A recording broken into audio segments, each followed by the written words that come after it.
Ramayana, the path of Sri Ram, who is known as Maryada Purushottam, which means perfect man.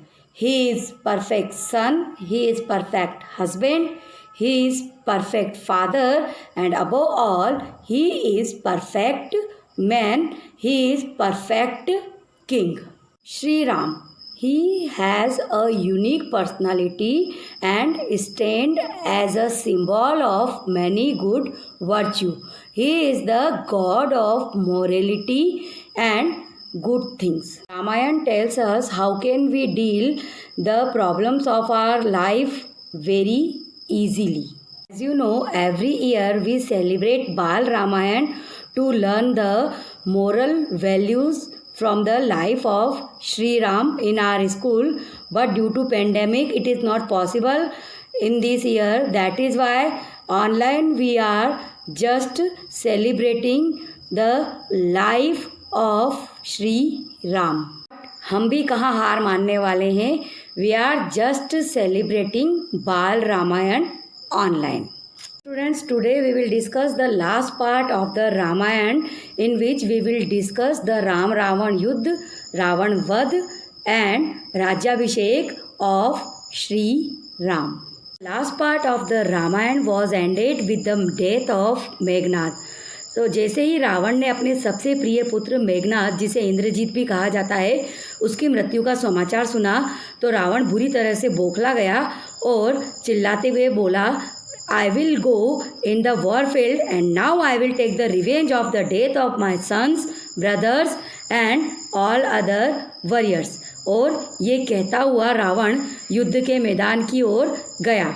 तो अहंकार में भरा हुआ रावण जब युद्ध के मैदान में श्री राम के सामने गया और उसके अंदर लाखों बुराइयां थी, तो वह अच्छाई के सामने, श्री राम के सामने ज़्यादा टाइम तक नहीं टिक पाया और श्री राम ने जल्दी ही उसको निहत्था मीन्स विदाउट वेपन्स बना दिया. इसके बाद अपमानित रावण अपने महल में लौट गया.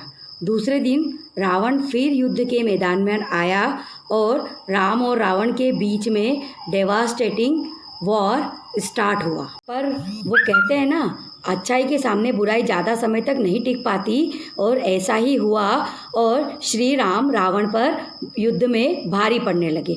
और एक समय ऐसा आया जब श्री राम ने रावण का सर धड़ से अलग कर दिया.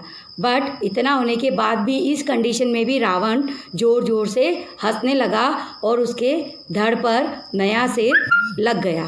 श्री राम ने फिर रावण का सर धड़ से अलग कर दिया.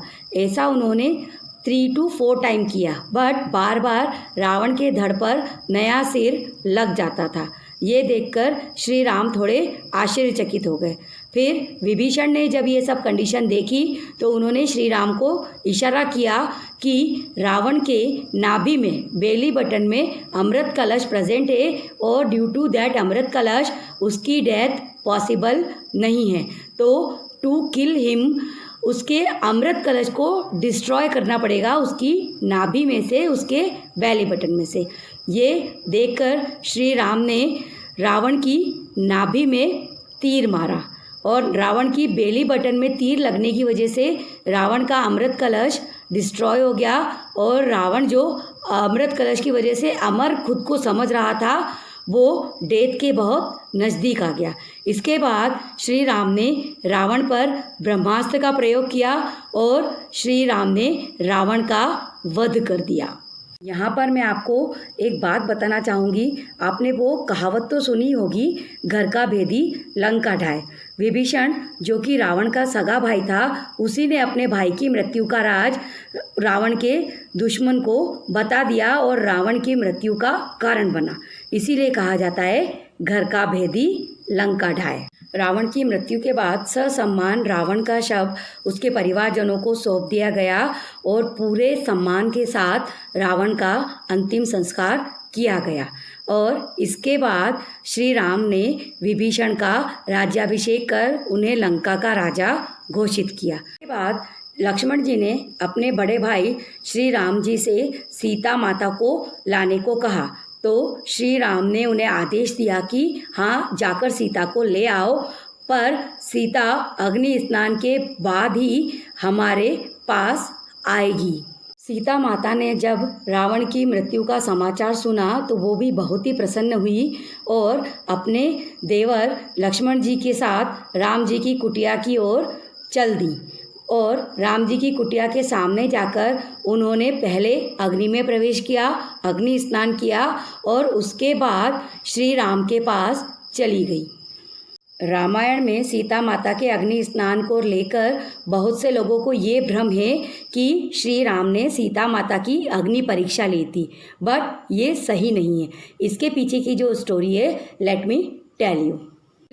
श्री राम को पहले से ही ये पता था कि वनवास के समय रावण सीता माता का हरण करेगा, तो उन्होंने पहले से ही सीता माता को अग्नि देवता को सौंप दिया था और अग्नि देवता से सीता माता की छाया स्वरूप लेकर अपने साथ वनवास के समय उन्होंने रखी थी। मीन्स असली सीता माता का तो रावण कभी हरण कर ही नहीं पाया था और अग्नि स्नान के द्वारा सीता जी को श्री राम ने अग्नि देवता से वापस लिया था। के बाद लंका का कार्यभार विभीषण को सौंपने के बाद श्री राम अपने अनुज लक्ष्मण और माता सीता के साथ पुष्पक विमान में बैठकर अयोध्या नगरी को चल दिए, क्योंकि उनके 14 वर्ष का वनवास पूरा हो चुका था। वहाँ अयोध्या में तीनों माताएं और श्री राम के अनुज भरत और शत्रुघ्न बड़ी ही बेसब्री से उन सबका इंतजार कर रहे थे। जैसे ही पुष्पक विमान अयोध्या नगरी में उतरा, सबसे पहले श्री राम ने अपनी जन्मभूमि को, अपने अयोध्या नगरी की माटी को प्रणाम किया और उसके बाद राजमहल की ओर बढ़ गए। पता है राजमहल में जाकर वो सबसे पहले किससे मिले? वो मिले अपनी सबसे प्रिय माता कैकई से। वही कैकई जिन्होंने उनको 14 वर्ष के वनवास का आदेश सुनाया था। माता कैकई भी अपने किए पर बहुत पछता रही थी और वो श्री राम से माफ़ी मांगना चाहती थी, बट मर्यादा पुरुषोत्तम श्री राम ने अपनी माता को झुकने ही नहीं दिया और माता से कहा कि माता तो सर्वोपरि होती है, माता की आज्ञा भी सर्वोपरि होती है, तो माता अपने बच्चों का कभी भी बुरा सोच ही नहीं सकती। और उसके बाद उन्होंने भरत से भी अपनी माँ को माफ़ करने के लिए कहा। श्री राम के 14 वर्ष का वनवास पूरा करके अयोध्या आने की खुशी में अयोध्या वासियों ने पूरी अयोध्या नगरी को चमचमा दिया, दियों की रोशनी से जगमगा दिया। एंड एज यू नो, उसी दिन से दीपावली मनाई जाती है, भगवान श्री राम के अयोध्या लौटने की खुशी के बाद पूरी विधि विधान से श्री राम का राज्याभिषेक किया गया। श्री राम को अयोध्या का राजा बनाया गया। तो स्टूडेंट्स, रामायण का हर चरित्र हमको कुछ न कुछ सिखाता है, बट आज के इस भाग से हमने क्या क्या सीखा, let me tell you. First thing, बुराई का अंत हमेशा बुरा होता है। सेकेंड थिंग, गर्व और अहंकार दोनों बहुत अलग चीज़ें हैं और अहंकार सदैव इंसान को पतन की तरफ ले जाता है। अगर हम सही हैं, अगर हम सच्चे हैं, तो सुप्रीम पावर हमेशा हमारे साथ होती है in a positive manner, in the form of positive energy. अच्छाई और बुराई की लड़ाई में हमेशा अच्छाई की जीत होती है और जैसा करोगे वैसा भरोगे। So it is all about today's story. Thank you.